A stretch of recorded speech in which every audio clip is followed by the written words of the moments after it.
Wetunatuukira okuyingira omwaka 2026 tetumanyi oba ne mwami Tibahabulwa anaagutuukamu kubanga 2025 amufuukidde akayinja mu ngatto.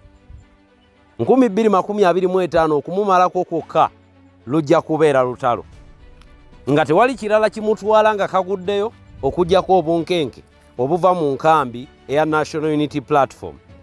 Ebweru w'eggwanga mu kibuga Boston mu America, Maama Barbie Kyagulanyi naye aboggodde ayogedde ebigambo ng'ono atabukidde Emmanuel Dombo n'abakulu abalala abali mu gavumenti abagufudde omugano okwogera ebigambo ebitakwatagana, ebigambo nga tebeefiirayo ku bantu ba bulijjo banaakitwala batya, abantu ba bulijjo mbeera kimwe batambulira, ono ng'atabukidde naddala ku by'obulamu ebiri mu ggwanga.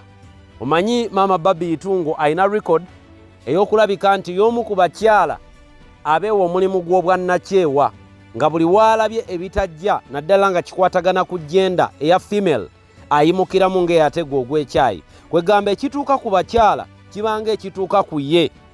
Obulumi abakyala mwe bayita bumuli ku mwoyo nti ne bw'aba alabye bulabi mukyala ng'abonaabona naddala bamaama abeetikka embuto ne batuuka mu malwaliro nga tewali bikola n'abajjanjabi nga tebaliiyo, njogera ku ba midwife n'abantu abalala abayambako abakyala mu budde obwo obw'amatanite. N'olwekyo Maama Barbie on record ebigambo bye abyogeredde mu Amerika era mbiina ogenda kubeera ng'obiwulira. Yabadde mukaawu nnyo eri gavumenti y'omumpembe Generaali Yoweri Kaguta Tibahabulwa. Nabagamba guno omwaka teguliimu kutya, abange bwe tunaatya kwebaka mu mayumba gaffe tunaakola ki? Buli kimu kyonna tuli baakukyogera kaati, tuli baakukyatula, buli muntu yenna akitegeere. Baalugera ne lutuuka nti emitawaana tegimanya nnyumba mbi, nga mu Amerika omwagala w'abangi ayongedde okubunya enjiri y'enkyukakyuka n'ab'e UK balangilidde mu butongole nga bwe bagenda nate okulumba ekitebe ekya Uganda mu kibuga London wali e UK. Olunaku lugenda kubeera lwanga 22 guno gwennyini gwe tulimu wiiki ng'emu okuva kati, kuva 5 ku makya mpaka 10 olw'eggulo. Mark the date, mark the time. Abantu b'e London, abantu b'e UK n'abali mu Bulaaya abalina engeri ennyangu gye batuukamu wali ku Ugandan High Commission wali eri mu kibuga London e UK. Olunaku lugenda kubeera lwanga 22 guno gwennyini ogw'omunaana omwaka 2025. Tewakyali kulanga kulala okuva ku 5 ku makya mpaka 10 olw'eggulo. Akalango kano kampeereddwa omwami amanyikiddwa nga David Awe UK. Mwebale nnyo, mwebalire ddala baganda baffe abali ebweru w'eggwanga olw'omulimu ogw'ettendo gwe mukola. Mumanyi ebibala ebiva mu kutalaaga kwammwe ku bitebe bino eby'enjawulo, ebitebe birwanirira eddembe ly'obuntu, ebitebe ebivujjirira gavumenti y'omumpembe Generaali Yoweri Kaguta Tibahabulwa. Era mumanyi impact gye mutaddewo buli omubadde nga mugenda ku bitebe bino, buli omubadde nga mujja mubalaga obutali bumativu ku mbeera ekolebwa omumpembe Generaali ku bannayuganda. Nga muno mu bimu ku bintu bye batunuulidde okuyimbulwa kw'abaganda baffe abaggalibwa mu makomera 18 era nga tebakomye okwo, batunuulidde okuteeka ekkomo ku kutyoboola n'okulinyirira kw'eddembe ly'obuntu nga bafundikira bagamba nti balwana n'okulaba nti obulyake bukoma mu ggwanga lyattu Uganda. Mwami Tibahabulwa omwaka guno anaafuna ku tulo anti mu Amerika kikyatokota ate ne UK balangilidde, e Canada kyakatokota n'amawanga amalala nago gongedde okuyimukiramu. N'olwekyo baganda baffe ab'e UK temwerabira olunaku lwanga 22 guno gwennyini ogw'omunaana kuva 5 ku makya mpaka 10 olw'eggulo. Awo mumanya nti tuba twolekedde.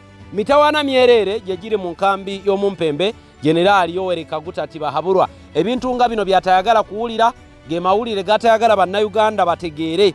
Kyemuva mulabanga afubye nnyo okulaba nti amanipulatinga media emikutu emigatta abantu, ayagala okugiregulatinga gireme kufulumya information efaananako ng'eno. Buli we tuvaayo ne twanika ebikolwa by'obwannakyemalira ebiri mu ggwanga omuli okutirimbula abantu, okuggalira abantu mu makomero olw'okubeera nti baawukanya political affiliation n'eya gavumenti eno NRM eriko, okuddira abaana ne babatulugunya, ng'akabonero ak'okubakangakanga okubajja ku mulamwa ogw'enkyukakyuka. Ebikolobero ebyo buli lunaku mwami Tibahabulwa lwabyenyigiramu yaba amanyi nti bimujja mu kateebe, ate aba yeerabidde nti gy'okoma okulwanira mu kateebe gye kakoma okkumira. Mu kifo ky'okukkakkana n'agamba bannange nedda, nange nkooye kanneddire lwakitula ntuule, yaakanya kulwanagana. Naye ejjukira abaali bataddeko ekigere mu kateebe oba abaali balabyeko akateebe nga kamira omuntu, gy'okoma okulwanagana okukejjamu ate gye kakoma okkumirira ddala. Wakati mu kwagala okuprovinga nti nno ekirimaanyi ayungudde abawanvu n'abampi n'abayiwa mu kibuga Kampala, nkiwa bannayuganda mwalabyeko dda bannamagye abeebunguludde ekibuga.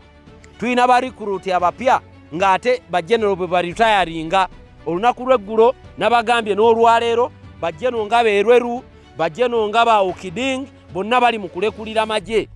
Okulekulira kw'abajeno bano amagye mugenda tandika okuwulira nti blood clot, heart attack, nti afudde kino, nti kabenje.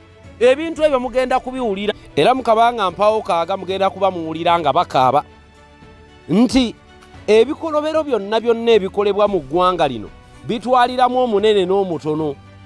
Gwe bw'oba oli eyo ng'ogamba nti ebikukwatako kijja mmalako nkona ku mulyango gwo, olyoka omanye nti eno mitawaana myerere. Naye ebyo byonna nga bikolebwa, Robert Kyagulanyi Bobi Wine afubye okutubikkula emmunye ffe nga bannayuganda, n'abadde tamanyi kaabeere mwana muwere. Mu vidiyo gye nafundikidde nabateereddeyo abaana nga bamenya olukalala lw'abantu abaakattibwa obuttibwa nga naye battiddwa lwa gavumenti eno, oba oliawo lwa butagiwagira.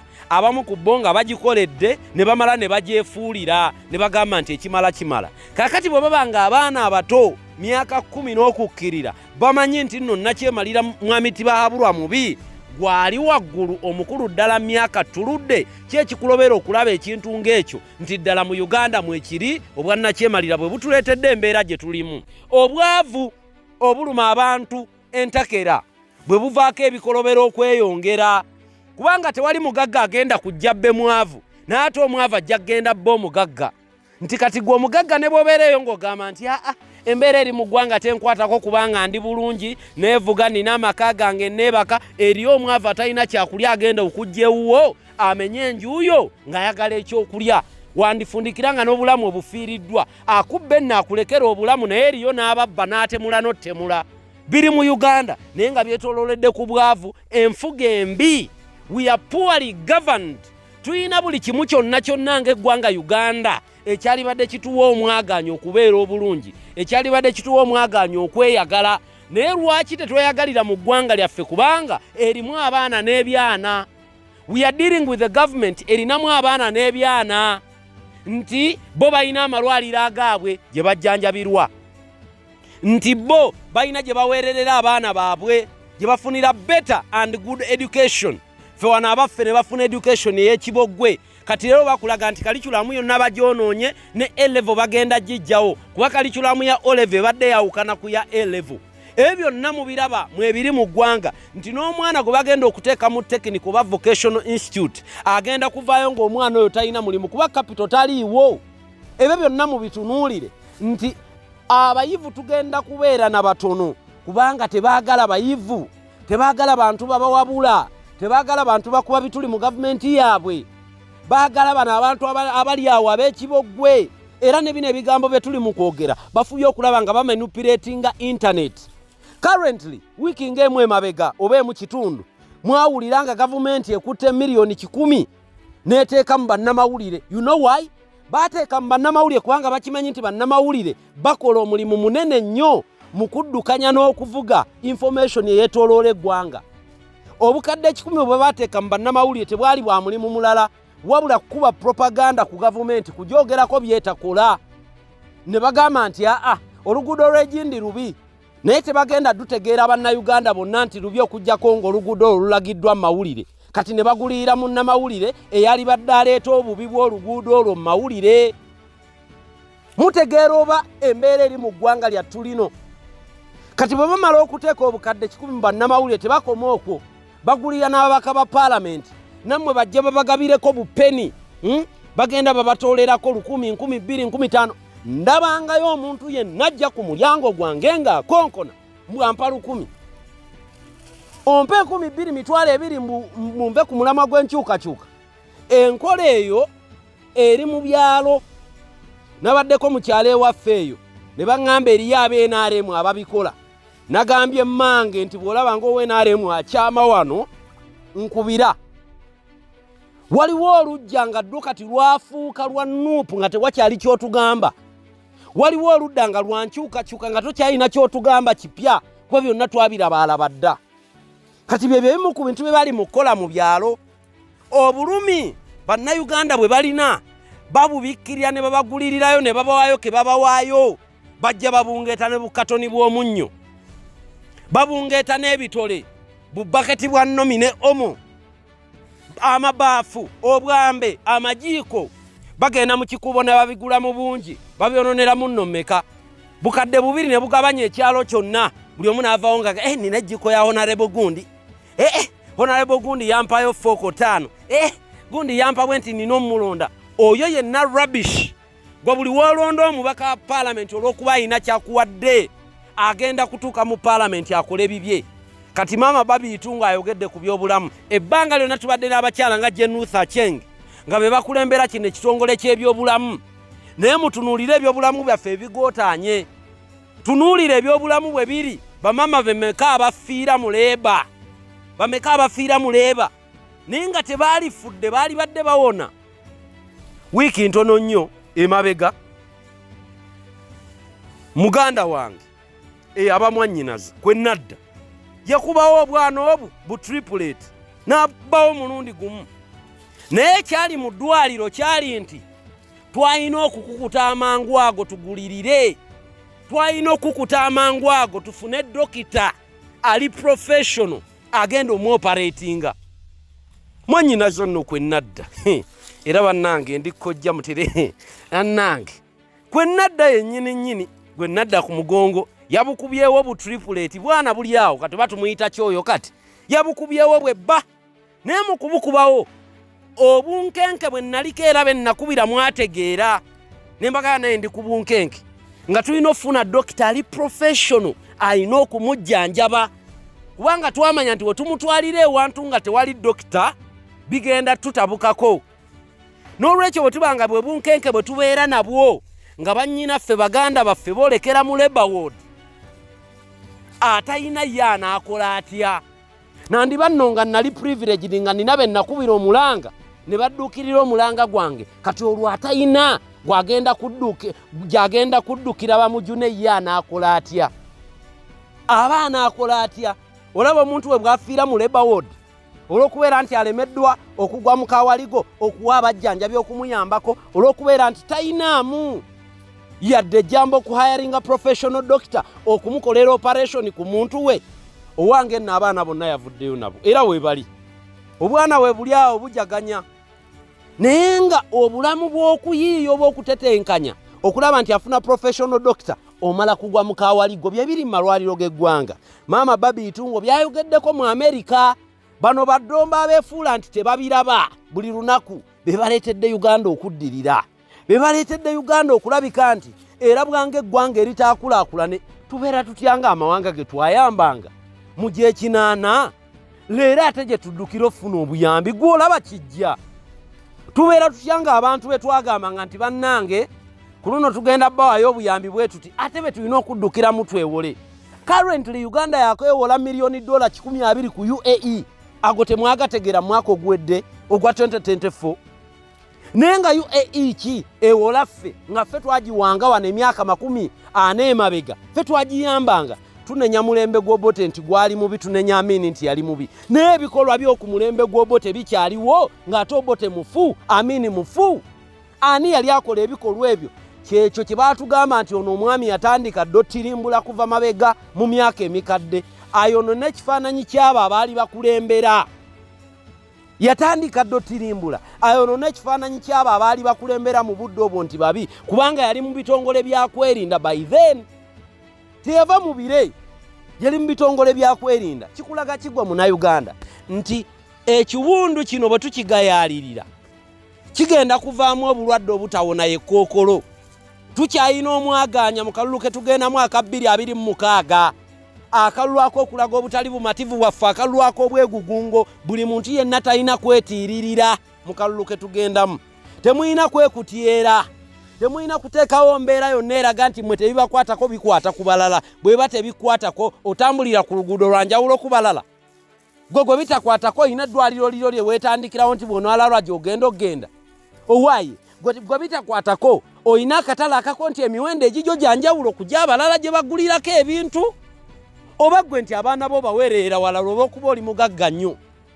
Ebintu byonna ffenna bituyoolera wamu kanywa. Atumale ovaako mu Amerika tufune ebigambo bya maama Barbie Itungo Kyagulanyi ate tulyoke tukomewo. So, when they asked Dombo about the situation in Kawempe Referral Hospital, he said, hey, you're talking about an overflow.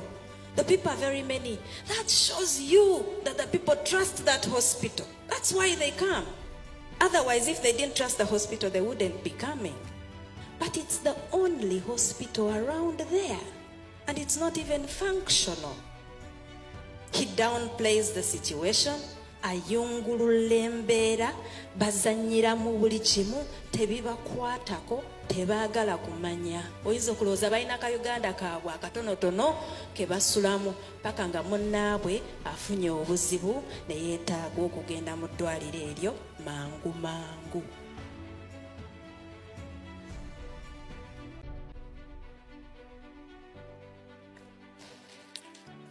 Kati ngenda kubasembeza kambasembeze kale koso omusajja oyo yannema okuwa title balowooza nina empisa embi naye simanyi bwe mmuyita.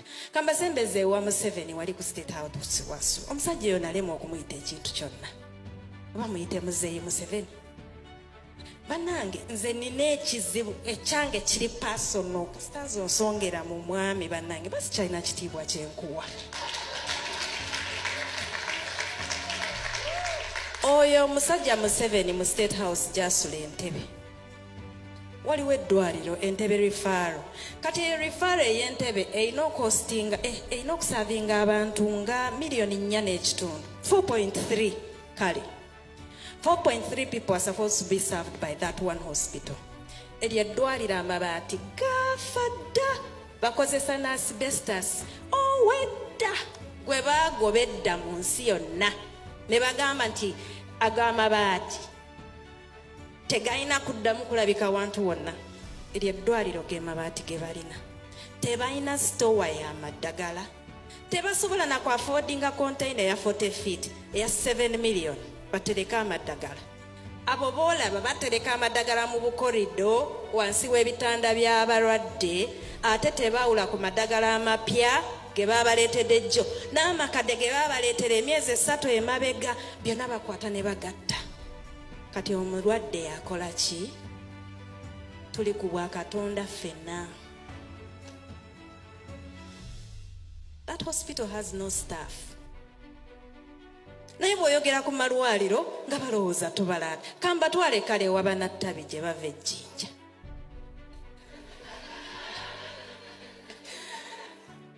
Jinja Referral Hospital was supposed to be given 3.8 billion mu budget. Baba wako 1.3. Okwe balina okusasula abasawo, kwe balina okusasula amazzi, kwe balina okusasula amasanyalaze, kwe balina okuzzaawo kifudde kyonna kasiminti kakutuse, kwe balina okuteeka ebitanda by'abalwadde, kwe balina okubeera everything ku kasente ako. Ate bwe bamala ne bakabba. Befuula nti bakaba mulongo otusanyusa okukulaba nnyabo. Oyo nno mulongo avudde Canada.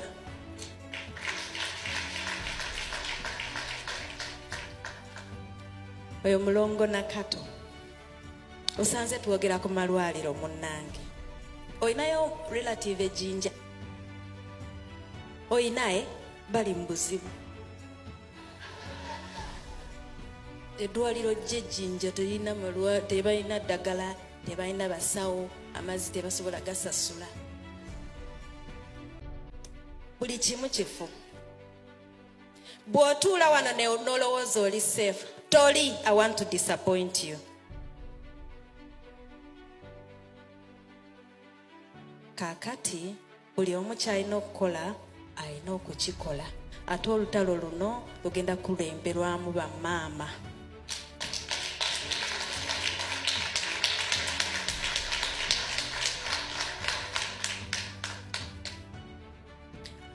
Kati ketuvudde mu bigambo bya maama Barbie Itungo Kyagulanyi, njagala okuddamu akalango kano okkabawa abantu b'e UK.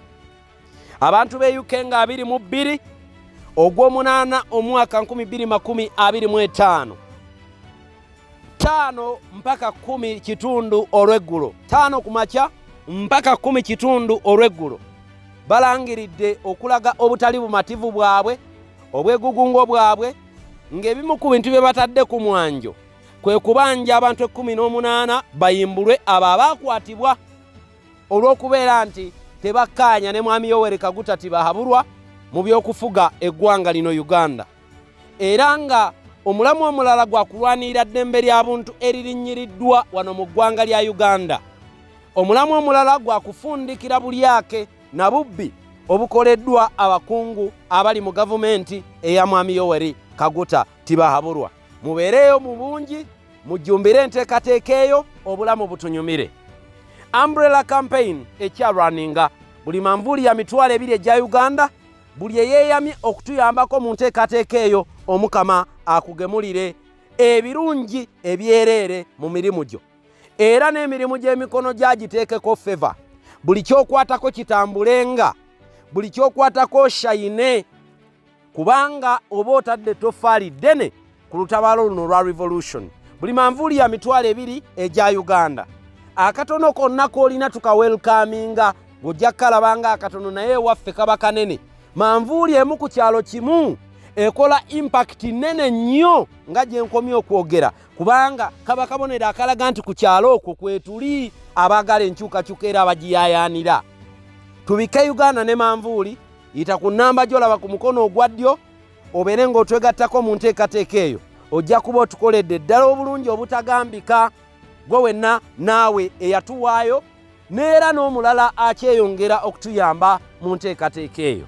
Wenjogerera tulinawo manvuuli 24 ku 10 kye tuli mu kuyigga ekirala. Ku mulundi guno twandifundikira nno nga tutwala 2 kuba 10 already weekiri, katunoonya 10 ekirala tulinako 24. Enteekateeka eyo mutuyambeko egguke bulungi, etambule bukwakku, ate olwo tubike Uganda ne manvuuli.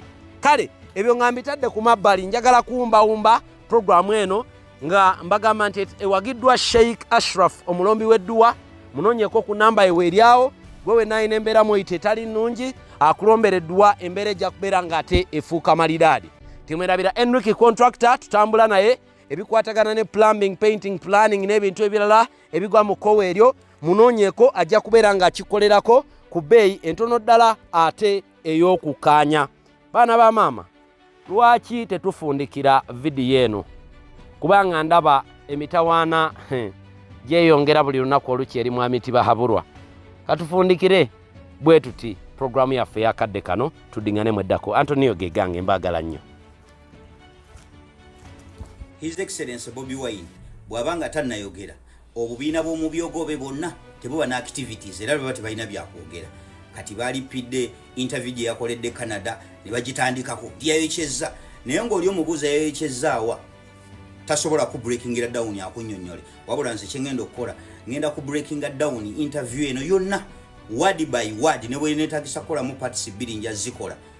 N'oyo yennyini agikulitisaizinga omugambe nti njagala okwata ekigambo ku kigambo breakingire down, olabe otunnyonnyole wawe yayokyezza bamubuuzizza bwe bati. You've spoken about a new Uganda, and I asked this slightly a bit before, but I want to be a bit more specific. And what does this new Uganda look like with governance and democratic models? What does this new Uganda look like with governance and democratic models?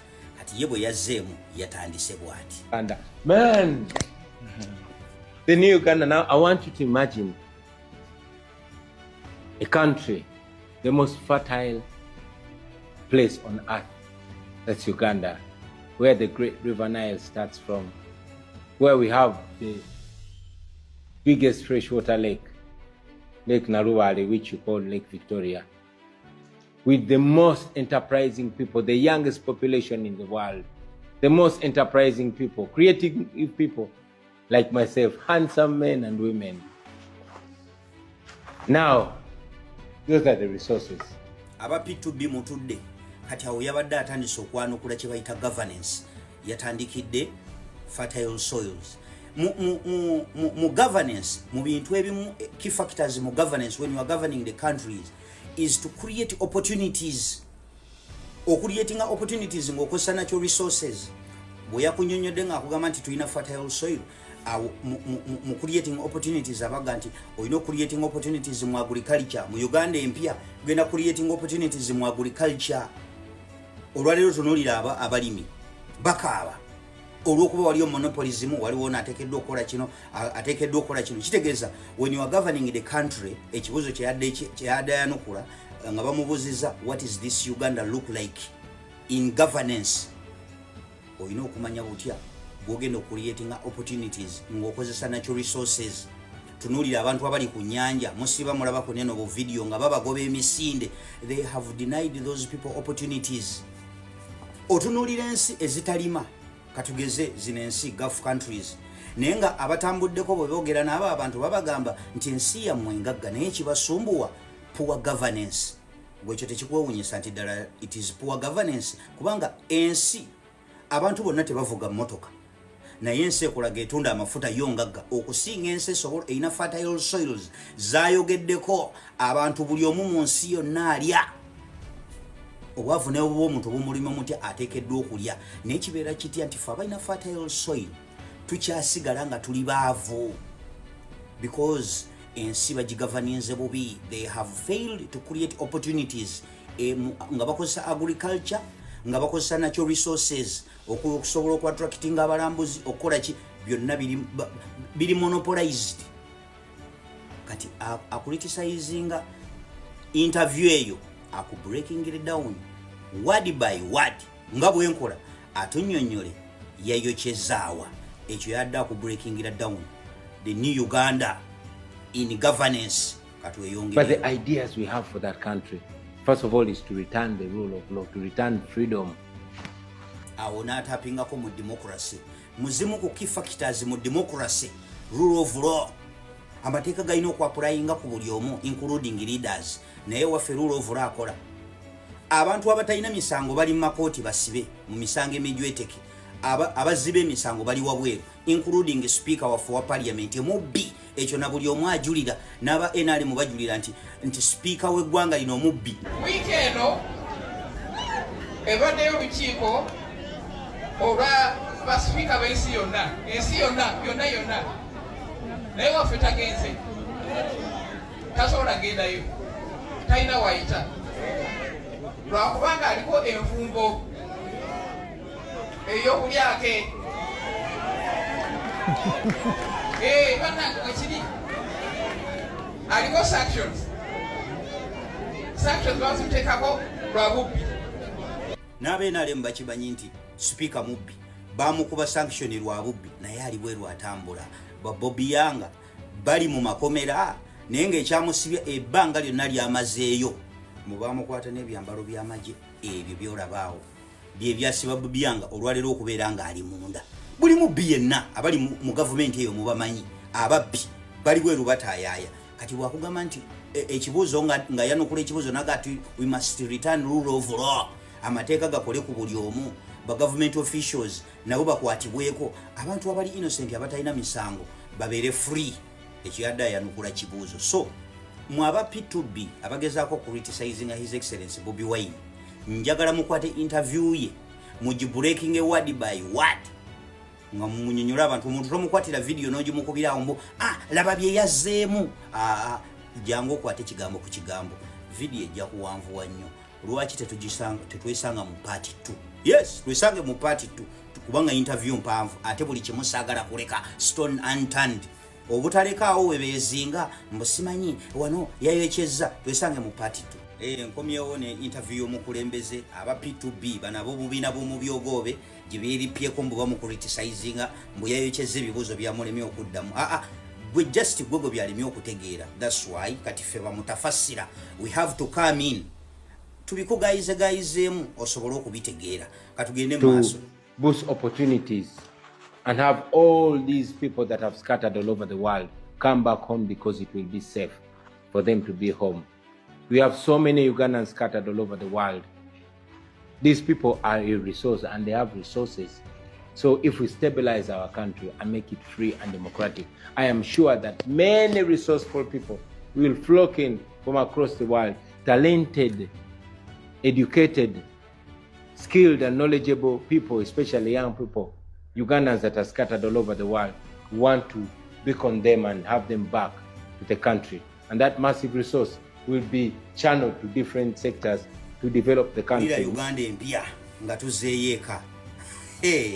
Kati bano aba P2B ekyababuzaabuzizza nti obwedda akuba kasavu kanyama bwagendako mu governance bwaddako mu democracy. Kati ekyo kye yadda nnyonnyolako yabadde kati akubreakingira down governance. How is he going to govern a new Uganda?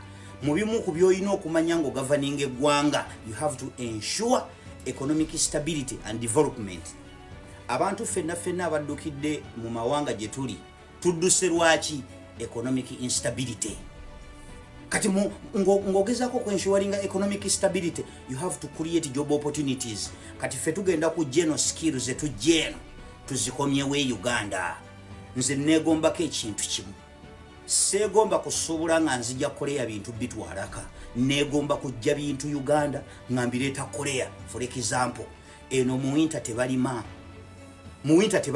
Kati bwe babanga mu winter tebalima kitegeeza ebintu byabwe fruits ebyokulya biba in scarce. Kati watya nga nzije ebintu e Uganda, emmere e Uganda, abalimi baffe bamaze oba creating opportunities nga nsobola okujja emmere e Uganda n'enjireeta wano watermelon mu winter tugirira $10,000 n'okudda waggulu. Watermelon yemu. Kati nga nkutte ezo skill nzizizze waffe mbasongeddeko ku generating revenue mu ggwanga lyange. Owulira Uganda empya awo yabadde ayogera ku governance nga tugenda kweyagala nga nsobola atendeeta Korea.